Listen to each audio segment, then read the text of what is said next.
You know what? I think today I'm gonna play a video game. I wonder what game I should play. Hello there, Mask!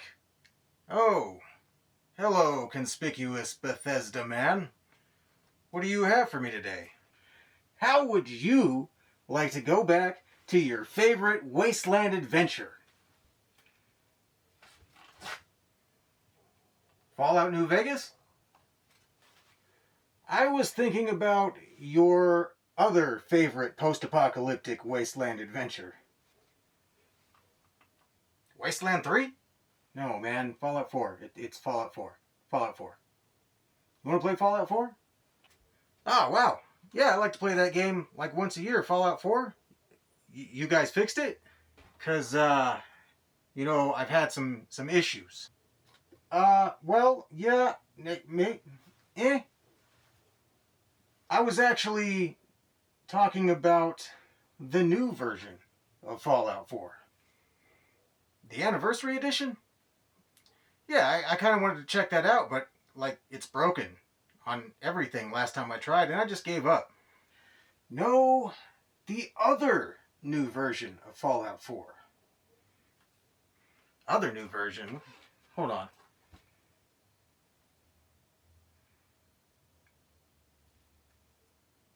The Nintendo Switch 2? Yes, we at Bethesda are happy to announce that we have released Fallout 4 for the Nintendo Switch 2. So after all the issues you had putting it on all of the larger consoles and PC, you've decided to try and port it over to a tablet. That's right, Mask. We are putting Fallout 4 on the Nintendo Switch 2, and it's getting stellar reviews right now. It's getting stellar reviews? Stellar reviews? It's getting decent reviews. It's pretty good. It's pretty good. Alright. Oh, look. There's a physical version coming out in like a month. I guess I could probably give it a shot on there. It's the Anniversary Edition. I have been wanting to try that out. And if I get it physically, I can save some space on my SD card, right? Yeah, so about the physical version. Is this a code? Code in a box. Yes, that is correct. All right, I'll check it out. All right, so I want to preface this video, right? This is all my gameplay. I recorded it on the Switch 2. This is not intended to be necessarily a review of Fallout 4, the game, so much as it is just Fallout 4 running on the Nintendo Switch 2. When this game first came out, I was flabbergasted, so to speak. Not because I was so much excited, but because I thought, how are they going to pull this off, right? Like, we have seen Fallout 4 get the anniversary update, and it caused so many issues on every single platform that the game became virtually unplayable for a lot of people, including people on PC. This was not a console-only issue. There have been issues on PC that were exacerbated by the update. Not to mention breaking all of the mods, which is why people like playing it on PC to begin with. Well, for the most part. So I was not super stoked about how this was going to go, but I thought, well, let's try it out. I've heard some things. People are saying some good things about this game. People are saying that, oh, it's got this 40 FPS mode and it's a good balance and that it's just it just works. It just works. So we're gonna check it out. And I did check it out. I played it for about 25, 26 hours, and my experiences. I've got to tell you about how I feel about Fallout 4 to begin with. And that is to say that I do love Fallout 4. It's not my favorite Fallout, but Fallout is my favorite franchise, and Fallout 4 is definitely up there. I like the game a lot. Now, I know a lot of people they don't like this game as much. They have their reasons, and I know and I understand their reasons. They're justified on that, but let me explain why I enjoy it and why it holds like this special place for me. Also, spoilers for a decade plus old game incoming, just in case you care. So back in 2015, was about to become a new father. And as such, I had many paternal fatherly feelings and emotions and things. So the story of Fallout 4 is quite a bit different in several ways than all of the other ones, primarily in that you don't really have much of a choice in the background of your character. People did not like that. I mean, truthfully, I'm not a big fan of that concept either in a role playing game. But in this game, you are a new parent, you have an infant son, and it starts out before the war, right? So you are in pre-war America. You start out in your house, everything's chill. Then all of a sudden it's like, oh, the bombs are going off. We got to get to the bomb shelter, bro. And so you go and you get there. You get to watch a cool explosion. A lot of explosion stuff going on there. You go down to the bottom. You're like, oh, this is hype. And then you go inside and they're like, we're gonna decontaminate you, man. You got to get in this pod. You get in the pod and it doesn't decontaminate you. It freezes you like a popsicle, and they just leave you in there for an indefinite amount of time. You come to and you witness your wife and your infant son. Your infant son gets taken. Your wife, she goes off to a better place thanks to some unknown individuals who are doing nefarious things. So you're mad, and I'm mad. I'm like, yo, what are you doing with my kid? So I'm mad, and I'm like, I am now on my Fallout Wasteland quest. I'm gonna get my boy back. I can't wait to do this. And needless to say, the story really stuck with me. I liked it. I was really attached to the overarching narrative of the game the first time that I ever played it. So much so that you have this choice of which factions you can join. I won't get too much into it, but I joined the Institute my first playthrough because that's where my boy was. Are we the evil? Are we the lawful evil group in the Commonwealth? I don't know, maybe, but like it's my kid, so like if that's what we're gonna do, we're gonna terrorize the wasteland. Then I guess that's what we're doing. We're gonna ride. We're gonna terrorize the wasteland together as father and son. That's just how it has to be. I know that's not probably how they intended for people to play through the game the first time, but that's what I did. So I have some attachment to this game. I play through like usually once a year. I'll do a playthrough and I'll build a character a certain direction. I'll put a lot of thought into it and I'll put a lot of hours into it. And I do that with several of the Fallout games, like once a year. I'm pretty consistent with what I enjoy. Even though I like modding to add extra content to make things more fun and more engaging. I don't like having to mod a game just so it functions the way it is supposed to function. That doesn't do anything for me. That's just time. Every mod has like offsite requirements and it takes time. It's time consuming just to get the game to run at the base level it's supposed to run. So I got frustrated and I uninstalled it. So I don't have a problem admitting that I like this game a lot due to nostalgia. And so I play the game like once a year. I'll play through it, try something different. I'll build up my character a specific way, try to go in a certain direction. I kind of plot out everything that I plan on doing for that playthrough.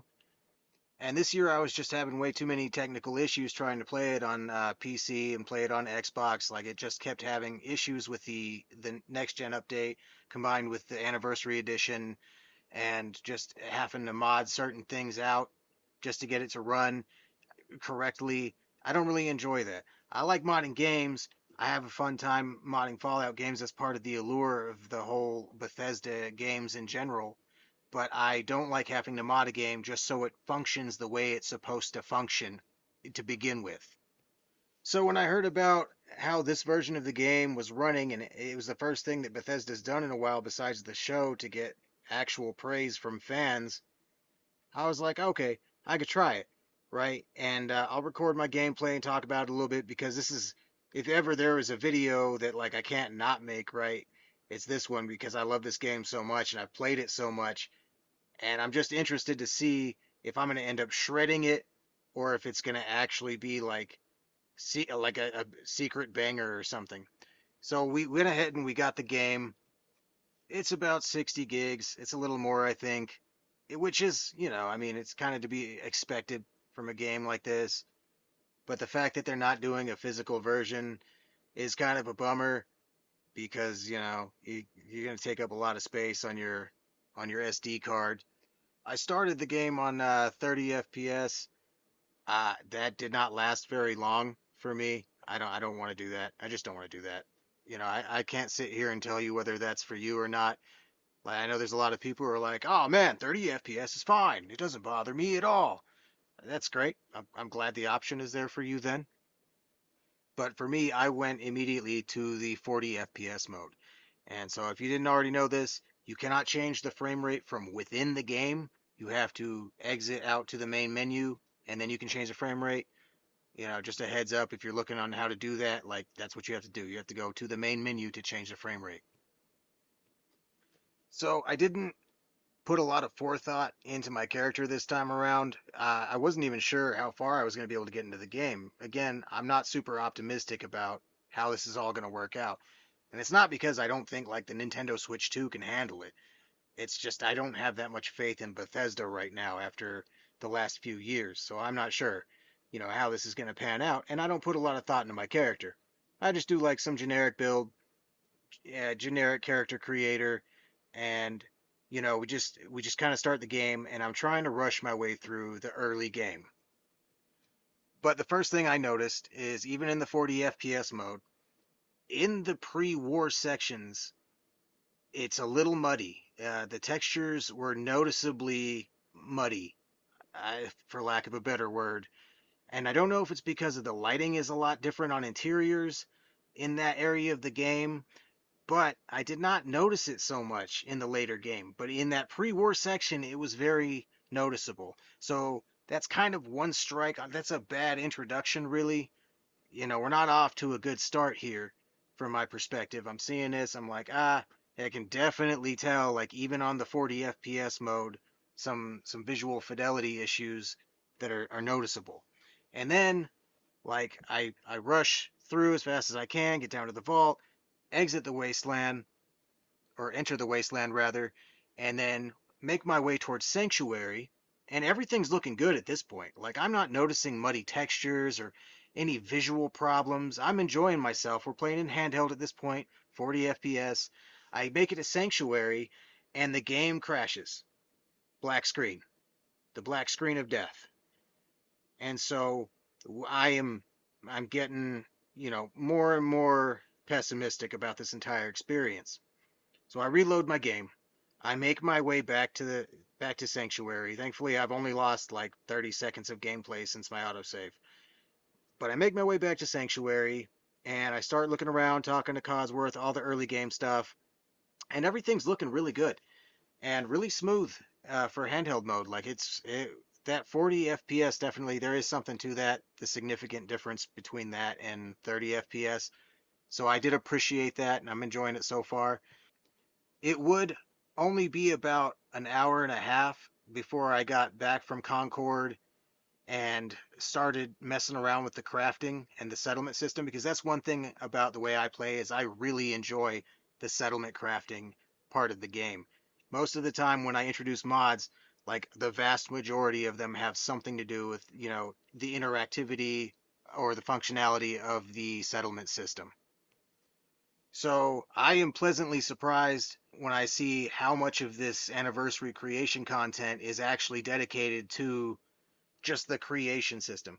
For everybody, that's not going to be a plus. I know a lot of people who ignore it, and you can, right? Like if you're unfamiliar with the game, you don't have to participate in that. There's like one part of the game where you have to do a little bit of crafting for the main narrative.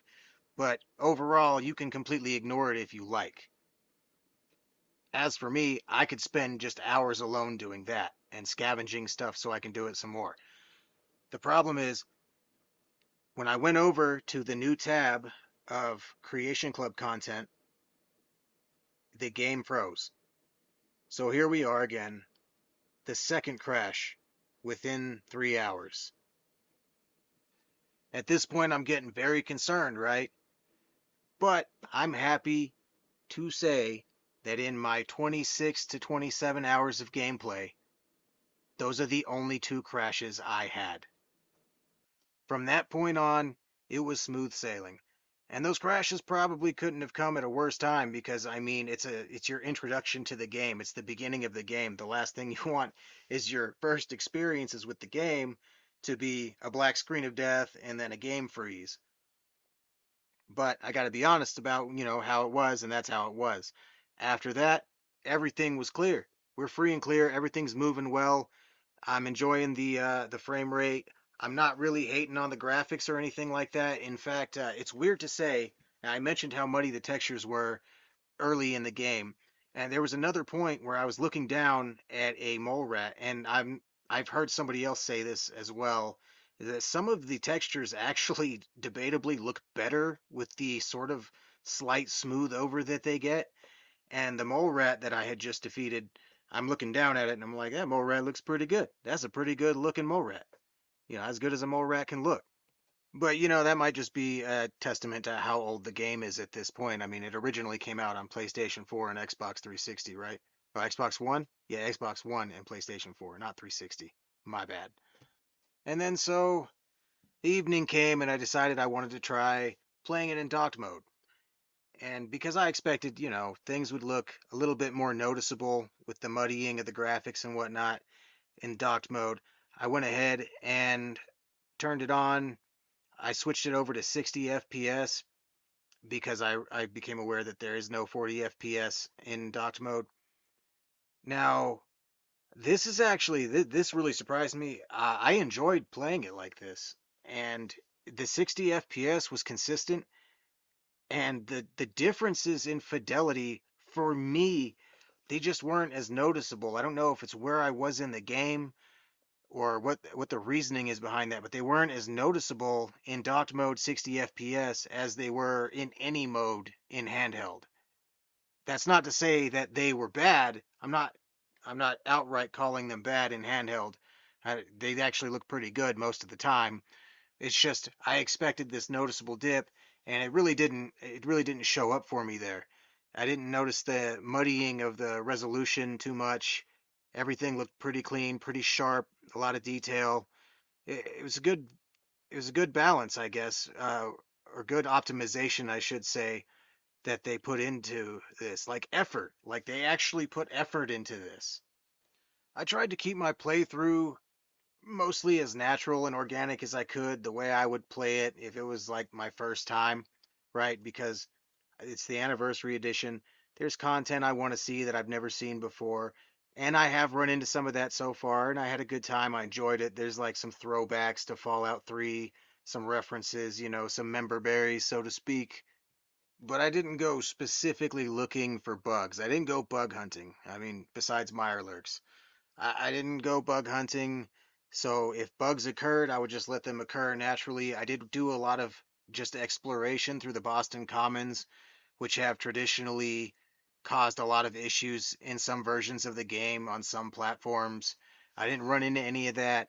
I actually can't speak on any bugs that I ran into, but keep in mind it's only, 26 hours I've got in there. People will typically spend a lot more time in that. I'm sure if you spend enough time in there, you're going to run into some bugs, or maybe you'll get unlucky and you just run into one out immediately. But so far, so good. I chose to pursue a lot of the Minutemen quests just to cover my bases and get a lot of like settlements started going. I followed the main quest up to the point where you are introduced to the Institute, and that's about as far as I've gotten so far. But I gotta tell you, there was a point in time when I'm playing this game and I'm slogging through it and I'm like, I'm so tired of like I hate this quest. I've done this so many times, I just want to get through it as fast as I can. Where I come out on the other side of it and I'm just having like such a good time. It's really taking me back, and I'm just got this huge appreciation for how well this is all coming together on this little convenient handheld that I'm playing it on, because I play this handheld on like a ROG Ally. I don't have a Steam Deck, but I do have a ROG Ally, and it plays great. Like, I mean, Fallout 4 plays great on there, as good as it does, or as good, I guess, as a Fallout 4 game can play on anything right now. But comparably, like, besides mods, I think it just the convenience factor. I would prefer to play it on the Switch too, just because I can dock it and it still looks good. If I'm gonna do a vanilla playthrough, that's probably the way I would prefer to play it, right? That way I can have it handheld sometimes, docked other times, and then on top of that, it's pretty well optimized. Like that's a surprising thing to say about a Bethesda game, but it seems pretty well optimized. That and the fact that even though the ROG Ally is a handheld, it isn't exactly portable. Like you're really not going to get much game time out of it on something like that without having to plug it in. So it stays perpetually plugged in when I use it. Whereas Switch 2, I would get several hours of gameplay out of mine before it give me the little notification that I have a low battery. So, like, who is this version of the game really for, right?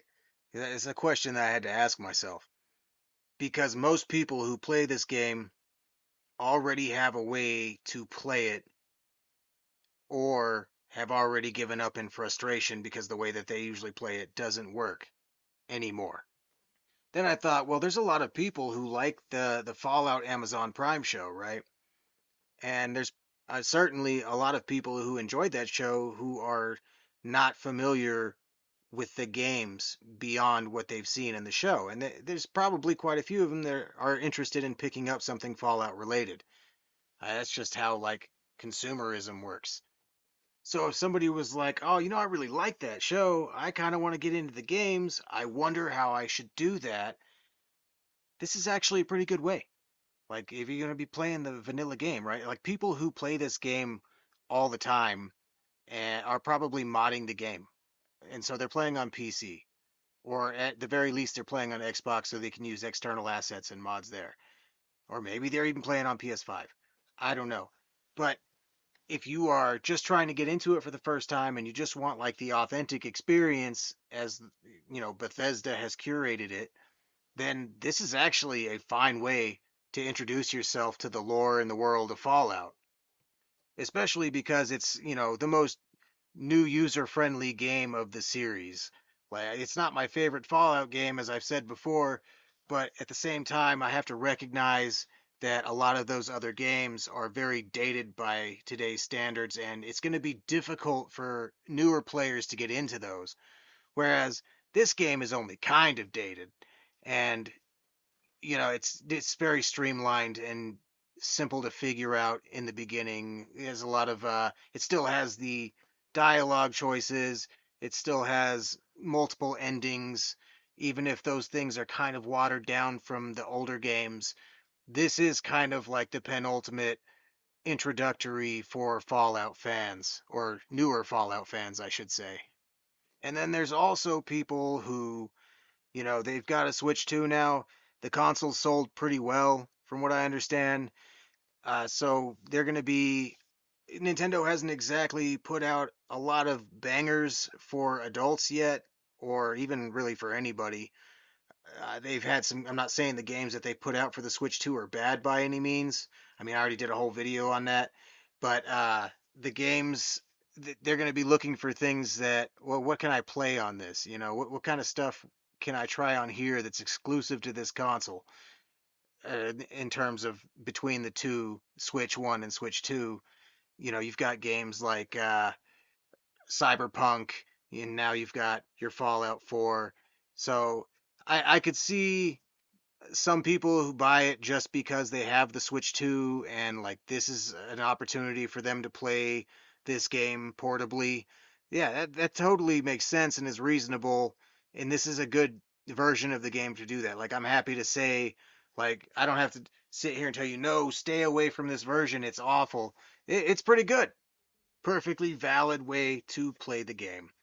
So I think for my final verdict on Fallout 4 for the Nintendo Switch 2, I'm going to have to give it the Rare Bethesda W out of 10. It's not the only Bethesda W recently for my money. I also really enjoyed the Oblivion remaster that they put out. I know some people prefer the original and just didn't really care for that. They don't just wanted the original look, but I enjoyed the Oblivion remaster, and I would say over the 10 years, they've just had a lot of decisions that they've made are not viewed very well by the community. And I mean, if you like Fallout 76 and you like Starfield, that's fine. Like, like what you like, but you have to admit those games were not very well received overall by the Bethesda community. The player base of most of their games just really wasn't feeling what they were doing at that point in time. Fallout 76 has kind of turned around quite a bit. It's added a lot of content, but then I've also heard that they've added a lot of like paywalled stuff as well and just made that aspect of it worse. I've downloaded Fallout 76 probably a dozen times off of Game Pass. It's just never I want to like it. It's just not clicking for me. It doesn't feel the same as any other Fallout games. It feels like a MMO with like a Fallout skin, which I guess is kind of what it is, right? But the world building of Fallout 4 and the characters, uh, they're just so good. Like the world building, especially, it's one of those places, I'm not the first person to say it, but like it'll make you homesick for somewhere you've never been, which is a weird thing to say about a post apocalyptic wasteland, but it just has like a really quiet beauty to it. And you don't find that, or at least I don't find that in many other games. There's a few here and there, but you're going to enjoy it. I think that if you picked it up on this system, you're going to really enjoy it and probably not regret your purchase. That's my final thought on it. I appreciate your time. I'm going to try to upload every weekend as consistently as I can. So I hope to see you back. Give me maybe a like and a subscribe if you want to see more content. Kind of just starting out. But I appreciate if you stayed around and listened to me ramble. I'll see you next time. I'm probably going to go back and build some more settlements now. This has been Desert Mask. See ya.